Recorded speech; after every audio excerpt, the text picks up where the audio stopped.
Capítulo 1. La carta que nadie debía leer. No estaba dirigida a nadie. Tampoco fue enviada desde la tierra. Pero llegó. Y con ella, se abrió algo que ni el infierno se atrevió a tocar. 3 de enero. 3:33 de la madrugada. Biblioteca secreta del Vaticano. Un guardia suizo notó que una de las puertas interiores estaba entreabierta. Aunque nadie había entrado esa noche. Ni cámaras, ni sensores, ni registros. Solo una carta, colocada sobre la mesa de mármol, frente a un crucifijo cubierto por una tela negra. No tenía remitente. No estaba sellada, pero olía a humo y a incienso antiguo, como si hubiera sido escrita en un altar que ya no existe. En la portada, una sola línea, escrita con sangre seca. Uno de los laberintos fue abierto. Y esta vez, él no podrá cerrarlo. El cardenal que la leyó esa mañana tembló, porque conocía el nombre. No estaba en la Biblia. Estaba en los libros prohibidos.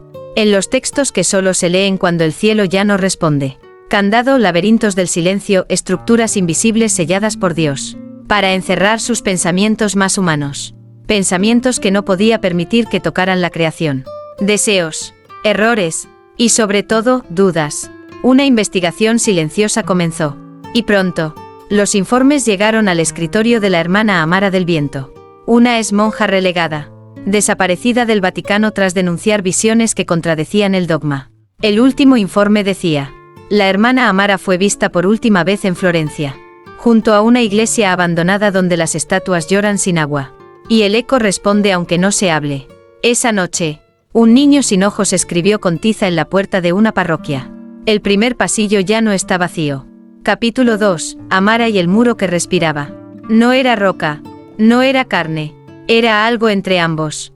Un muro que no fue construido, sino callado. Y al tocarlo, Amara entendió que el silencio también puede tener pulso. Florencia, Italia. Iglesia de San Martín de los Sombríos. Sellada desde 1821. Supuestamente vacía, pero nunca vaciada. Amara llegó allí guiada por un sueño repetido durante 21 noches. Un sueño donde una niña sin boca señalaba un muro gris, mientras de sus ojos salían respiraciones en lugar de lágrimas. La puerta de la iglesia cedió con un susurro. No de óxido, de espera. Las paredes estaban cubiertas de símbolos que no pertenecían a ningún idioma humano, pero dolían como si sí. Avanzó por el pasillo central. Velas apagadas, bancos carcomidos, aire espeso, como si todo allí estuviera vivo, pero fingiendo estar en ruinas. Y entonces lo vio, al fondo del altar, detrás del crucifijo partido. Un muro, que respiraba, no con movimiento visible, sino con presencia, como si el aire se condensara ligeramente cada vez que Amara se acercaba. Como si el muro exhalara. Extendió la mano, y en cuanto lo tocó, el pulso, débil, antiguo, irregular, como el de un corazón que ha latido durante siglos sin ser oído. El suelo tembló, las paredes sangraron palabras, y en el muro apareció una línea escrita con vapor. Aquí guardé lo primero que sentí, cuando supe que no todos me adorarían. Amara cayó de rodillas, porque lo entendió todo en una sola inhalación. Ese muro no encerraba demonios, ni profecías, ni rabia, encerraba miedo. El miedo de Dios, a no ser suficiente. Una grieta se abrió, pequeña, pero viva, y de ella salió una voz tan tenue, tan rota, tan humana, que hizo llorar a las piedras. ¿Y si me descubren débil, seguirán rezándome? Capítulo 3. El eco que no pertenece a ningún ángel. No era un canto, no era un grito, era un eco sin origen, hecho de palabras que nadie se atrevió a decirle a Dios, pero que alguien, alguna vez, sí oyó de él. Amara no salió de la iglesia esa noche. El muro respiraba más lento, como si supiera que había sido tocado, como si después de siglos, esperara que alguien volviera a preguntarle: ¿qué escondes? Cerca del púlpito, el aire cambió, no bajó la temperatura, cambió el sonido. Era como si el eco del lugar ya no repitiera los pasos, sino pensamientos, pensamientos que no eran suyos, ni humanos. Entonces lo escuchó. Una voz, no masculina, no femenina, no viva, pero infinitamente presente. No provenía de las paredes, ni del techo, ni de los libros olvidados. Venía de entre las grietas, de los lugares donde nunca debió haber espacio. Él me creó para escucharlo, no para temerle. Amara se detuvo, La voz no sonaba en el aire. Sonaba dentro de su sangre. Y continuó. Mientras los ángeles adoraban. Yo solo escuchaba. Y por escuchar demasiado. Fui apagado. Sara comprendió que no era una aparición. Era una consciencia antigua. Uno de los primeros intentos de Dios. Antes de la creación del mundo. Una criatura sin alas. Sin forma. Solo hecha de oído. De atención. De comprensión silenciosa. Fui el primero que lo oyó decir, no sé si puedo con todo esto. Y cuando él notó que no estaba solo. Me deshizo. No por odio. Por vergüenza. Amara lloró. Porque reconoció esa voz. La había sentido antes. En sueños. En rezos. En el silencio justo antes del amén. Era el eco que siempre quiso decir. Yo también estoy cansado, pero sigo aquí. El templo comenzó a temblar. Las velas encendidas cayeron. El aire se volvió espeso como lodo espiritual. Y la voz dijo, no quiero regresar al cielo. Solo quería que alguien, por una vez, me oyera sin intentar callarme. En ese instante, Amara gritó, yo te escucho. Y todo se detuvo. Silencio. Puro. Absoluto. Como si hasta Dios estuviera esperando oír esa respuesta desde el principio de los tiempos. Capítulo 4. La oración que él se dijo a sí mismo. Antes de los ángeles. Antes de los mandamientos. Antes del verbo. Hubo un susurro. No hacia el mundo, sino hacia el interior de Dios. Una oración tan frágil, que ni el cielo quiso recordarla. Amara no durmió. Desde el encuentro con el eco sin rostro. Algo había cambiado en ella. Ya no caminaba, flotaba. Ya no pensaba, recordaba. Ya no oraba, escuchaba. Y fue entonces cuando la voz regresó. No como eco, sino como un hilo de luz que se enredaba en su oído. ¿Quieres oír lo que él nunca repitió? Ella no respondió. Solo cerró los ojos. Y el mundo desapareció. Amara se encontró de pie. Dentro de una sala sin techo. Hecha de suspiros. Donde el tiempo no pasaba. Solo esperaba. En el centro. Una figura sentada. Cuerpo cubierto de palabras que sangraban silencio. No tenía rostro. Pero su dolor era reconocible. La figura, el creador antes del Génesis. Levantó la cabeza y susurró. Yo soy. Pero, ¿y si dejar de ser por un momento? ¿Me permite sentirme amado? No por lo que doy, sino por lo que callo. Amara cayó de rodillas. No por reverencia, sino por empatía.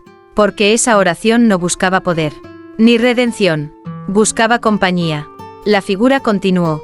Quise crear, pero antes de la creación, me vi en el espejo del deseo. Y temí que al amar demasiado, dejara de ser eterno. Así que guardé esa parte de mí, en el primer laberinto, y sellé la entrada con nombres que no debían ser pronunciados. Amara lloró, porque comprendió, antes de que el hombre pecara, Dios ya había sentido culpa, no por fallarnos, sino por sentirse demasiado cerca de nosotros. Demasiado humano. La visión se desvaneció, y en el suelo de la iglesia, allí donde antes había polvo, apareció grabada la oración completa. Si alguna vez dejo de ser todo, alguien me recordará, solo por lo que fui, cuando nadie me pedía milagros. Capítulo 5. El espejo donde Dios se negó a mirarse. No refleja rostros, refleja intenciones. Y cuando él se miró por primera vez, no vio omnipotencia, vio algo más frágil, más humano, vio el deseo de ser abrazado, no venerado. El altar ya no tenía crucifijo, solo silencio, y debajo del mármol agrietado, Amara encontró un hueco, no profundo, pero sí sellado con símbolos que no aparecían en ningún libro bíblico, solo en las visiones de los locos, y en las pesadillas de los santos. Abrió el hueco, no con herramientas, con fe, y dentro encontró un espejo envuelto en una tela blanca, teñida con marcas rojas que no eran sangre, sino tinta divina olvidada. Al desenvolverlo, el aire se detuvo, y el reflejo no devolvió a Amara su imagen. Mostró una figura sentada en el suelo, cubierta de barro y lágrimas. Una figura que susurraba una sola palabra. ¿Yo también merezco ternura? Amara retrocedió, no por miedo, sino porque reconoció en esa voz, la misma que escuchó en sus peores momentos, cuando nadie respondía a sus oraciones. El espejo no mostraba lo que uno era, mostraba lo que Dios no se atrevió a aceptar de sí mismo. La noche en que se creó el primer cielo, Dios se miró, y vio vulnerabilidad, vio necesidad, vio un rostro que no pedía adoración, solo ser sostenido. Y fue entonces cuando lo selló. No por vergüenza, sino por supervivencia. Si me miran así, no sabrán cómo obedecerme. Amara colocó su mano sobre el cristal.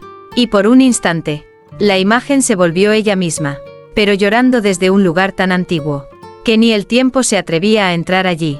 Las paredes de la iglesia se estremecieron. Y una voz, la más rota que había escuchado, dijo: solo quería saber si podía ser amado, antes de decidir ser eterno. Capítulo 6. Los santos que fueron falsamente canonizados. No estaban en los altares. No tenían estatuas. Pero sus nombres ardían en las paredes, como si Dios los hubiera escrito con su propia tristeza. Amara volvió a la iglesia antes del amanecer. No porque quisiera respuestas, sino porque sentía que la verdad ya no cabía dentro de ella. La grieta en el suelo del altar seguía abierta. Y la luz que salía de allí ya no era blanca. Era dorada, como el resplandor de una herida que cicatriza mostrando lo que ocultaba. Bajo el altar, un pasadizo se abrió, y Amara descendió. Cada paso la llevaba más cerca. No del infierno, sino de la memoria borrada del cielo. En las paredes del pasadizo, no había símbolos. Había nombres, miles, tatuados en piedra con luz. Pero no eran nombres conocidos. No eran los de los santos celebrados. No eran mártires de Roma. No eran doctores de la fe. Eran nombres de mujeres. Locos, rechazados, excomulgados. Niños que murieron sin bautismo. Hombres que soñaron con Dios, y no lo contaron por miedo. Estos son los verdaderos testigos, dijo la voz que siempre acompañaba a Amara. No fueron canonizados. Fueron escondidos. Porque ellos sabían algo. Algo que no cabía en el dogma. Algo que los ángeles callaron. Algo que solo Dios les susurró en la última hora de su vida. Gracias por no exigirme perfección. Uno de los nombres brilló más que los demás. José del Río, un campesino español del siglo XVIII. Desconocido. Nunca beatificado. Pero al tocar su nombre, Amara vio su muerte. Murió sonriendo. Mientras decía: si Dios necesita descansar, yo le ofrezco mis silencios.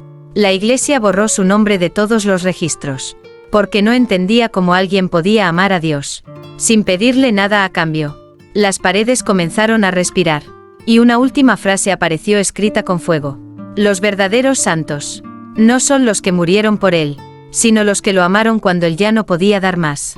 Capítulo 7. El segundo Edén y la fruta que no fue prohibida. Hubo otro jardín, sin serpiente, sin culpa, donde la fruta no era prueba, sino promesa. Y fue olvidado, porque allí, Dios no era rey, sino amado. Las visiones llegaron de noche. Amara no dormía, pero su cuerpo sí. Su alma caminaba por un bosque que no existía en ningún mapa. Un jardín sin límites, sin ángeles con espadas, sin voces diciendo no, solo silencio cálido, y árboles que latían al ritmo del universo. En el centro de aquel lugar, había un árbol, no como el del Edén bíblico. Este no era de conocimiento, ni de vida, era el árbol del tacto, de la ternura, del sentir divino. En lugar de serpiente, había una niña, con ojos que contenían siglos, y en su mano, una fruta dorada. Esta no se prohíbe, dijo, esta se ofrece, para que él también sepa lo que se siente ser tocado sin miedo. Amara tembló, porque entendió, ese lugar era real, pero fue sellado antes de que el tiempo comenzara. Era el primer intento, el Edén donde Dios no quiso ser obedecido, sino sentido. Y cuando alguien, la primera criatura, estuvo a punto de morder la fruta, el cielo tembló, porque Dios sintió algo que no pudo controlar, deseo de ser abrazado. Y eso, no encajaba en el plan de la perfección. Entonces lo selló, ocultó ese Edén en un pliegue del alma divina. Y escribió en el viento, que nunca sepan que yo también quise saber lo que era ser amado, sin tener que dar mandamientos a cambio. Amara despertó con el sabor de esa fruta en los labios. Dulce, inocente, eterna. Y en el suelo del templo, una flor desconocida crecía, justo donde nadie había pisado en siglos. Capítulo 8. La mujer que casi fue madre del Mesías. Fue elegida, fue preparada, fue amada en silencio, pero nunca fue recordada, porque el amor de Dios por ella era tan humano, que el cielo no supo cómo justificarlo. Amara siguió las señales del segundo Edén. Cada paso la acercaba más, no a la historia sagrada, sino a la historia anterior a la historia. En un rincón de la iglesia, entre dos muros sin crucifijos, Encontró una grieta que no era física, sino temporal. La tocó, y fue absorbida. Apareció en un lugar extraño. Ni Jerusalén, ni Nazaret, una aldea olvidada. Luz suave, pájaros que hablaban sin palabras. Y en medio del campo, una mujer joven, cabello oscuro, mirada limpia. Nombre, Lie. Lie oraba, pero no pedía nada. Solo decía, si él desea venir como carne, que no venga por obediencia, que venga por ternura. Y entonces, la voz de Dios bajó, no en forma de ángel, ni de fuego, sino como un pensamiento que lloraba dentro de ella. Tú serías la madre perfecta, porque no me pedirías señales, solo tiempo. Lie aceptó, pero no preguntó cómo. Solo puso las manos sobre su vientre, y susurró, no serás rey, serás hijo, y yo, seré abrazo, no altar. Y fue en ese momento, cuando el cielo se quebró, porque Dios sintió algo que no esperaba sentir. Vértigo. ¿Y si la amo demasiado? ¿Y si me quedo en ella más de lo debido? ¿Y si no puedo soltarlo cuando nazca? Entonces, tomó la decisión que no está escrita en ninguna escritura. Le quitó la misión, no por castigo, sino por miedo. Perdóname, Lie, no quiero que me recuerdes como el Dios que no supo partirse en dos. El tiempo se replegó, la historia cambió, y nació otra elección. María, pura, obediente, silenciosa, pero nunca tan peligrosa para el corazón de Dios como Lie. Amara despertó entre cenizas, y en su pecho, una frase escrita con fuego suave. Lo que no fue, a veces duele más que lo que se perdió. Capítulo 9. El juicio a la omnisciencia. No hubo trono, no hubo acusadores, solo un círculo de almas antiguas, reclamando una respuesta que nunca se permitió pronunciar. ¿Realmente lo sabías todo? ¿O solo sabías lo que eras capaz de soportar? Amara fue arrastrada por una luz densa. No subía, no bajaba, giraba, como si la gravedad misma se replegara, alrededor de una verdad que aún no se había dicho. Cuando abrió los ojos, estaba en un lugar sin tiempo, un espacio hecho de pensamiento, un tribunal sin paredes, con sillas ocupadas por seres que no tenían rostro, solo recuerdos. Allí estaban los primeros, no Adán, no Eva, los anteriores, las almas prototipo, los pensamientos que Dios intentó moldear, cuando aún no dominaba su propio amor. Y en el centro, él, no brillante, no inalcanzable, solo, callado. Dios, no como juez, sino como presente, por primera vez, sin títulos, solo siendo lo que queda. Cuando se deja de ser todo. Una voz habló, era suave como el humo, pero cada palabra pesaba como eternidad. Nos diste existencia, pero nunca voz. Otra alma dijo, nos encerraste en laberintos mentales, porque temías lo que podíamos preguntarte. Y otra más, ¿realmente lo sabías todo? ¿O solo lo suficiente para seguir siendo adorado? Dios no respondió de inmediato, no porque no pudiera, sino porque por primera vez, se le permitió sentir la culpa sin que nadie lo interrumpiera con alabanzas. Amara temblaba, estaba viendo lo imposible, el corazón de lo divino siendo interrogado, por lo que él mismo trató de borrar. Finalmente, él habló, no con autoridad, sino con una voz rota por siglos de contención. Sabía todo lo que me atreví a mirar, y lo que no, lo encerré donde ni siquiera yo pudiera oírlo gritar. Las almas guardaron silencio, no por resignación, sino porque por fin, una verdad fue dicha sin filtro divino. Y entonces, una última pregunta, ¿y si te perdonamos? ¿Qué harías con ese perdón? Dios bajó la cabeza, y respondió, quizás, me permitiría llorar por primera vez sin esconderme en la lluvia. Capítulo 10. El nombre que no fue escrito en el libro de la vida. No está en el cielo, tampoco en el infierno, está en el margen que Dios intentó borrar, pero cada vez que lo hizo, el universo tembló levemente, como si algo, alguien, se negara a desaparecer. Amara siguió caminando tras el juicio. El espacio que antes vibraba con preguntas eternas, ahora se deshacía en niebla. Pero la niebla no era vacío. Era memoria suprimida. Fragmentos de lo que Dios no quiso conservar, pero que el universo se negó a desechar. En medio de esa niebla, Amara lo vio. Un hombre, sentado en una silla de piedra partida. Cabello revuelto, ojos claros, mirada que no buscaba consuelo, solo reconocimiento. Tú no eres un ángel, murmuró Amara, ni tampoco un alma caída. El hombre sonrió, y dijo la frase más extraña que había escuchado. Soy lo que Dios intentó olvidar, pero no supo cómo. Él se llamaba Nadie. No porque careciera de identidad, sino porque su nombre nunca fue pronunciado.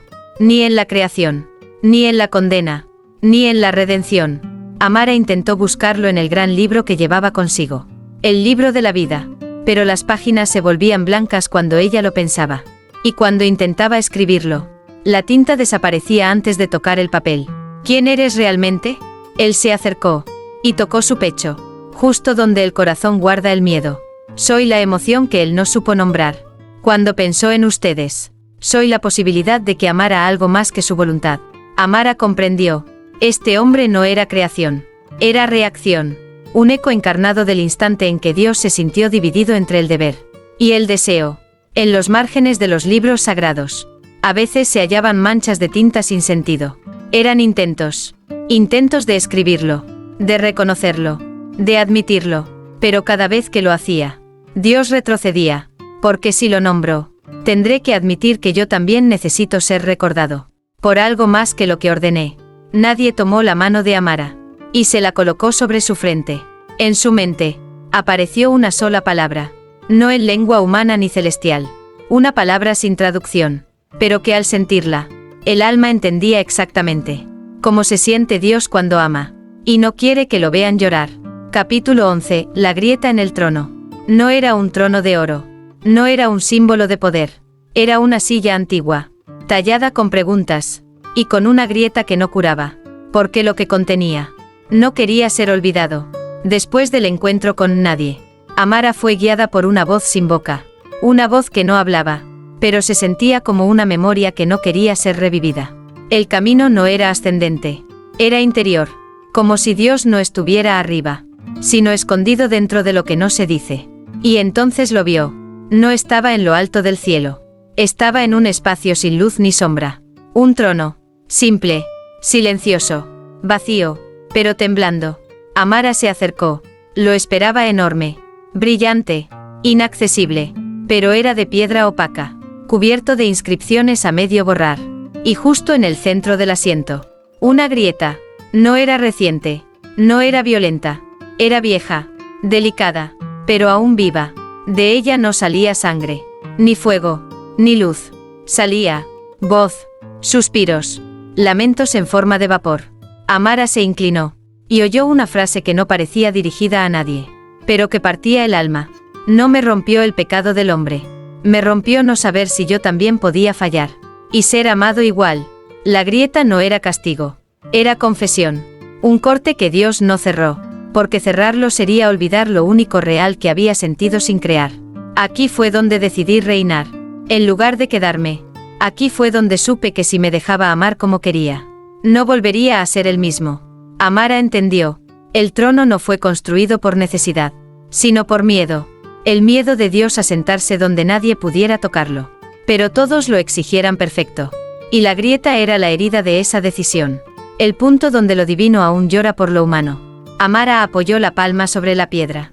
Y por un instante, sintió el peso del universo. Y el deseo secreto de quien lo sostiene. Solo una vez, quise no saberlo todo. Quise solo quedarme, como uno más. Capítulo 12. Amara y la decisión que Dios no pudo tomar. No era una elección entre castigo y perdón, ni entre justicia y misericordia. Era algo más humano, más divino, más peligroso. Decidir si podía dejar de ser perfecto. Solo por un instante. Amara no sabía cómo había llegado allí. No había camino, ni puertas, ni cielo. Solo un lugar vacío, con una mesa de luz. Y sobre ella, una caja cerrada con un sello que no parecía celestial, sino personal. Un susurro llenó el espacio. No venía de arriba, ni de dentro de su mente. Venía de los bordes del universo, donde Dios piensa, pero no actúa. Esa es la decisión que no pude tomar. Y por eso, el mundo fue creado incompleto. Amara se acercó. La caja temblaba, como si llevara siglos esperando ser abierta, pero también temiera ser comprendida. ¿Qué contiene?, preguntó Amara. La voz respondió con una calma rota. Mi libertad, porque para ser amado libremente, debía dejar de ser Dios. Y no supe cómo hacerlo. Sin destruirme. Amara colocó los dedos sobre el sello. Este se deshizo sin resistencia, como si siempre hubiera esperado por ella.